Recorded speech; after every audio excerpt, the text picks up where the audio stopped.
Now we've seen the data type byte, and now let's see what other integer data types we've got in Java.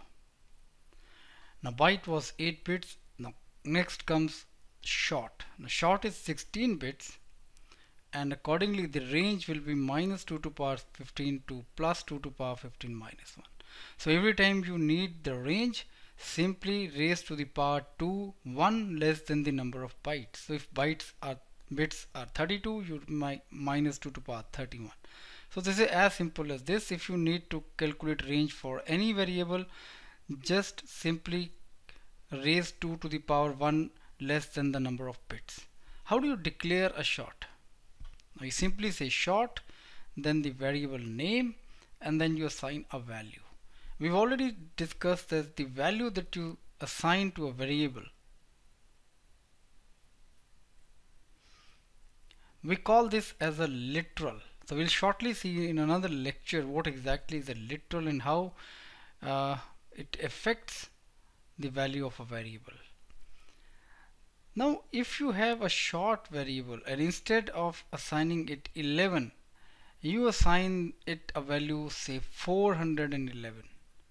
So leave it to you to see what happens if you assign a value to a short variable that goes beyond the range of the short. So 411 is within the range of short. Assign it some value which is beyond the range of short. Next on the line comes int. Now int is 32 bits, and again the range is minus 2 to power 31 to plus 2 to power 31 minus 1. So as easy, now we've got the hang of it. Simply 1 less than the number of bits, raise it to the power of 2 from minus to plus side.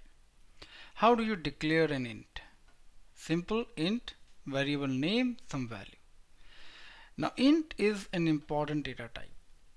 If you write any value which is not assigned to any variable, say if we say we compare count to some value, say 15 or 20, then what is the scale on which this 20 is stored? So if we say if count is less than 20, or if you make a comparison of count with some value, that value is always stored on an int scale. It's even if the range is within byte or short, that value is always represented on an int scale. So by default, any integer value is always taken on an int scale.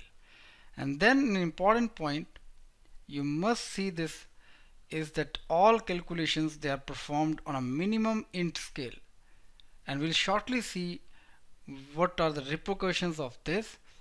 If you add a byte and byte, you'll never get a byte. So this is what we mean when we say that all calculations are performed on a minimum int scale. So if you perform any calculation, the result will be minimum int. So we'll shortly see in a lecture what exactly we mean by this.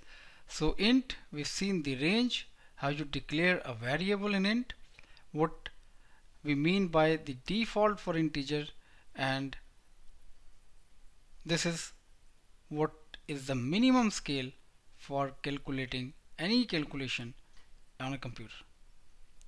Last on this is the long. Now it is 64 bits. Because the mathematical chips are 32, so we don't call this as an atomic value, and the range minus 2 to power 63 to plus 2 to power 63 minus 1. And how you declare a long? Now this is something different from what we've already seen for all the three data types. Now if you just see here, it is 11L. Now this is what is different from a normal integer value. You append an L to the value that you assign to a long value. So this we call as a long literal.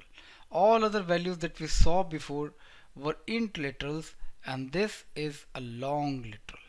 So the difference between an int literal is a long literal is essentially when you put a L to the value. What happens if you do not put an L to this value? This is what I'm asking you to just check and find out.